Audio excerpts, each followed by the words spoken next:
I'm back again and again and again and again and again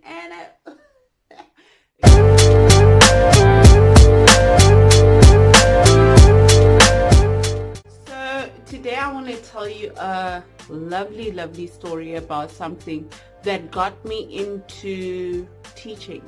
Well, not teaching as like a profession. Anyway, so today's story is basically about how I got to work for an MPO that was based in PE and teaching around the Eastern Cape. In 2015, I was in Cape Town living with my dad, and it was nice, Shem. Like I love my dad. I love living with my dad. He's awesome. He's good people. Like he's a cool guy. He's a cool guy, guys. Anyway, I was living with my dad and I was working at this call center. I hated it. Guys, working at a call center is the pits, okay? Like everyone who works at a call center, those people are heroes. Um, if your self-esteem is still intact and you're still working at a call center, you are stronger than I am. But I would say the call center taught me how to grow a backbone and basically just not minding when people just swear at you and they don't even know who you are. Because the call center that I was working at did cold calling, so we just called unsuspecting people and they used to swear at us a lot. So, anyway, fast forward a couple of months into me working at the call center, I got a call from Ubandu. Ubandu is this guy who used to, he did ceramics in the same university as me at NMMU. And he was looking for people to work at this NPO that he was working in. I think he was the project manager there, and he was facilitating a lot of projects and actually coming up with a lot of projects that dealt with the NPO. So the NPO was called Solos Foundation SA. Anyway, so he called me asking, I think he got my number from a friend of mine, Uzesh. Oh God. So he got my number, he called me, and then I was like, hell yeah, I will do it all day long. So I got it was on a freelance basis, obviously. So, but what the sound of it was better than being at the call center, because at least it was something that was in line with what I studied, which was textile design and technology. So what was required for us to do there, or what he said we would do, was basically teach and facilitate product development projects around the Eastern Cape, the rural Eastern Cape. So we used to go to different towns in the Eastern Cape teaching sewing, weaving, beadwork, or anything that's craft related. So it was amazing. But the first thing I did with them was it was called, we were doing product, wow. We were doing product selections for a competition called Litubalako. So I was traveling with a guy from ECDC around the Eastern Cape, choosing the right products. What is wrong with me? Projects. Like, anyway. So we would travel around the Eastern Cape, selecting the right products for the competition because they needed to be the right quality and creativity, I think, with regards to things like that. So I think Solace Foundation saw a gap in that, where they identified different towns where skills was there, but then I think there was just a lack of creativity, and also how they distribute the products. So they wanted to help the crafters around those places. So in 2016 was the get-go. So in 2015 we traveled, me and the ECDC guy, and we traveled, Archie, that's his name, because we traveled, and it was cool. The ECDC helps a lot of people also around the Eastern Cape, a lot of entrepreneurs. They really help a lot of businesses.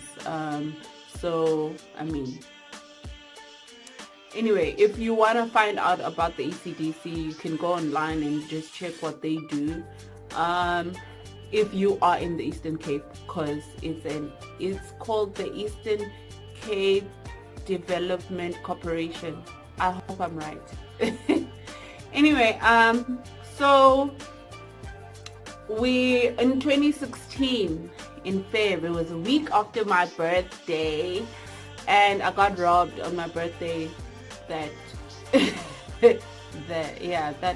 got robbed that night on my birthday, coming from a restaurant. Anyway, doesn't matter. Not a story for another day, but not for this channel or any other channel. If you're my friend, you'll know the story. Anyway, so they flew me to PE because that's where we were gonna start traveling from. We're gonna meet the people that I was gonna work with, and luckily it was one of my friends, actually my first friend from varsity. We met in 2008. Yes, in first year we met. Uzi, apparently we look alike. I'll post photos of the things as I go. So Z and I, a lot of people think we look alike. A lot of people thought we were twins, actually. Weird. And we're not even related. Not Nanges or nothing. Anyway, so we traveled, and it was amazing, guys. It was the most fulfilling thing I've done in my career in my life. It was really fulfilling. I love it. I'll do it again and again and again. The things we used to do, I mean, the first place we went to was Hamburg in the Eastern Cape. Hamburg is almost like a village, but we went to Wesley Village. They have a place there where they make carpets. Colette does the managing of the place, and those ladies are the most wonderful and the most beautiful women I've ever met. They received us because the thing is, you need to understand that we were young. I was 26. Yes, in 2016 I was 26, and we were very young, guys. I mean, having to teach grown women and them receiving us and actually taking in what we were teaching, that to me was amazing. It was Ubandu who came up with the greatest idea to get young people who speak the language to go teach the people in the villages. It makes sense. It made sense to me, and it made sense to them because they could ask questions because we were kids. Because you're reluctant to ask questions when it's someone that you feel is, um, I would say, superior to you. But like, since we were kids to them, they would ask anything they wanted to ask, and that for me was the greatest thing. A couple of years ago, 2 years ago, I went there. I was driving from East London to PE, and I stopped over there. And guys, they're still doing some of the things that we taught them. Can you imagine? That, to me, that warmed my heart, and they still remembered me, and they asked when we're coming back. So Bandu, I mean, or what was this? Department of Arts and Culture. If you are looking for people to teach, here I am. I speak the language. Dit is Xhosa. I speak the language. I praat Afrikaans. I mean, I could like go anywhere around the Eastern Cape, and well, even around South Africa. I mean, if you guys are looking for someone to teach, I mean, here I am.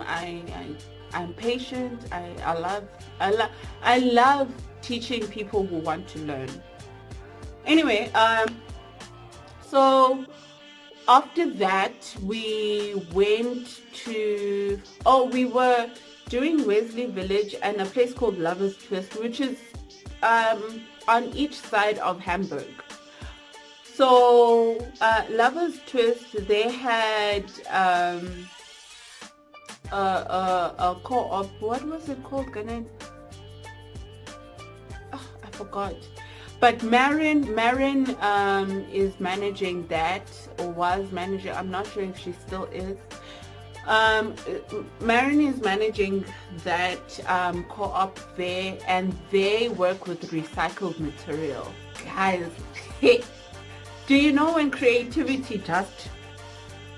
So I think one of the things that we tried to avoid, Z and I tried to avoid, was to tell people what to do. You understand? Because this is their work. So we would have ideas for them to just see what they can create with whatever medium they work with. Like for instance, in Wesley Village, they work with carpets, but when I mean they work with carpets, they weave them from scratch. So we showed them how to make cushions with the same method of weaving. It's not like they're doing anything different. We showed them how to make bags.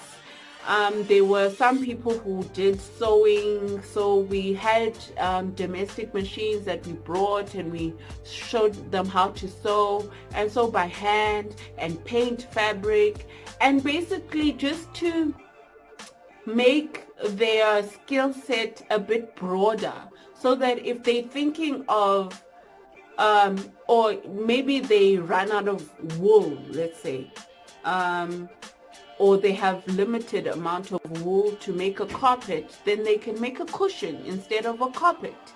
Do you understand? So, or a rug, carpet rug, English. So anyway, yeah, so Wesley Village did that. And then Lovers Twist, they used to collect recycled material, like basically your plastic bags, containers, plastic containers, lids for bottle lids and things like that. So things that came out of that were like a little lamp. It would look like a chandelier made out of plastic. There was also a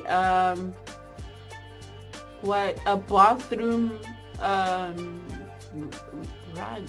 Is it anyway? It's a bathroom mat made out of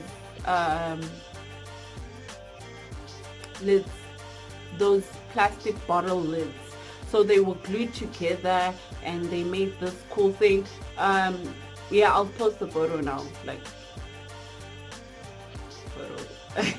Anyway, and then from there to we went to Petty, but we didn't stay long. We didn't stay at all actually. And then we went to Queenstown. Queenstown was it included Queenstown, Ingcobo, and Tsofimbaba, and also Whittlesea. So a lot of people, we all met in Queenstown, where I am now, my hometown. Yeah. Anyway, so here, oh, and Ilinge. So there were a broad base of people. There was Umama who worked with Imizi, which is grass. She made grass mats. Kuko Umama Nonyana who made who were doing beadwork. And then there was Bead and Wire from Umvuzo, who is now one of my business partners, which is so cool. So well, yeah, he is my business partner because we have a different company, him and I. And then there was sewing, there was people doing leather, there was weaving. It was just a lot, guys. It was a lot. But we had our ups and downs, I must say. It's very difficult working with a group of people because some people want to do this thing and some people don't, you know, because you find some people are there just to have food or just to get out of the house or just because they're bored. And that's not the objective or the aim of this whole thing. It's to impart a skill and actually to improve your skill that you already have. And you know so we did all of that, and then after that we went to PE. We did the same in PE. There was a lot of ladies who did sewing in PE, not too much beadwork. So we stayed around 5 weeks at a place, 5 weeks to 2 months at a place, and it was great. It was amazing. We cried a lot when we had to leave. I mean, the last days were the most emotional days because we created a family with everyone. So it was just so sad leaving them and having to, you know, I don't know, because we saw them every day except for weekends. Imagine, every single day they were our family. They still are. Most of them still are. Yo, hi guys, the English I go quiet and guess and the about you. I will. Anyway, yeah, so basically I think the reason this whole thing, I should thank Ubandu for it actually. Ubandu, because I did a lot of things with them, with the Swallows Foundation, besides facilitating and teaching craft. They also used to call me to curate exhibitions for them if they have craft exhibitions, and I used to do the curations and the setups, and it would be so nice. It would be beautiful, guys. I'm not blowing my horn too. Guys, it's so loud. My daughter's outside. Anyway, what was I saying? Oh yeah, I'm not blowing my own horn, but guys, my work. Anyway, this gets me so excited because I feel like I need to do it again. Department of Arts and Culture, Department of Higher Education and Training, can you hire me, guys? can I do this thing for like, not all the time because I've got my own business, but like, can you call me up for other things? I know, okay, fine, there are some other, because Department of Arts and Culture here, or EdPec, they do things like that. Guys, if there is anybody who needs someone like me out there, I miss it. Okay, obviously after this whole pandemic is over, I'm hopeful it will be over soon. Then let me be the girl to get these things done. Even if the people are not skilled at all, we can start from scratch, guys. I don't mind. Got me to where I am right now and having these sewing lessons, because the reason why I started these sewing lessons was because I missed that part of it, that interaction and knowing that someone else has a new skill, or even if it's not a new skill, but like just improving on their existing skill. That to me is just amazing. It makes sense. It guys, you know, you can't unlearn a lot of things in life, especially a skill set that you learn. It makes you money, first of all. It's therapeutic for some people, and it's for us, it's a way of life. That's how we live. I mean, if I get angry sometimes, or if I get emotional, I know I just come here and do something. That's my form of therapy. And I wish people would actually understand how important and valuable art and design is to the world. Because without your clothing, your artwork, your cars, your furniture, your guys, we are living with artists all around us, art all around you. But then for some reason people think siyadlala. People think ihobby lena. Hayibo guys, njani undibuza uba, okay, so what else do you do? Like, what do you mean? But anyway, I'm not here to fight, I'm here to love. So yeah, I mean, guys,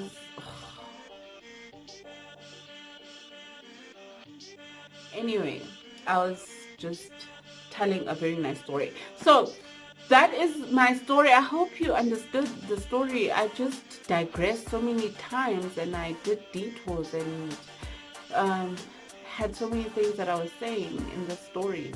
But all in all is that Solace Foundation was the foundation of my sewing lessons, which is a part of my business right now. As much as the company closed, I do thank, I will say I thank Ubandu, because he's the one person that called me. He's the person that did everything with regards to everything, man. Like, Ubandu believed in Nanozianda. He believed in us. Ubandu used to call me, and I was in Cape Town, guys. I was in Cape Town. That's how much I mean, guys. So, besides his belief, I feel like my work ethic also speaks for itself. I hope it really does, because I think I work damn hard for everything that I do and everything that I want, and this is something that I really, really love. Ubandu showed me that teaching is the future. I mean, we take it for granted, but yo, guys. Anyway, so that's basically my story. I loved doing that. I still do. And I do once in a while do those product development projects with other companies, but can the Department of Education call me so that I can do it my way? Can actually, I should apply. I'm applying, guys. That's what I'm doing. Y'all know. Ask me in 6 months if what happened to this thing. Ask me in 6 months what happened. Because I'm gonna apply to teach people. This is what I do, this is what I love, this is what this is it. I don't know why I'm talking so much. Anyway, thank you so much for watching. I will see you next time, and don't forget to like, subscribe, and comment, and tell me what you think, guys. See you next time.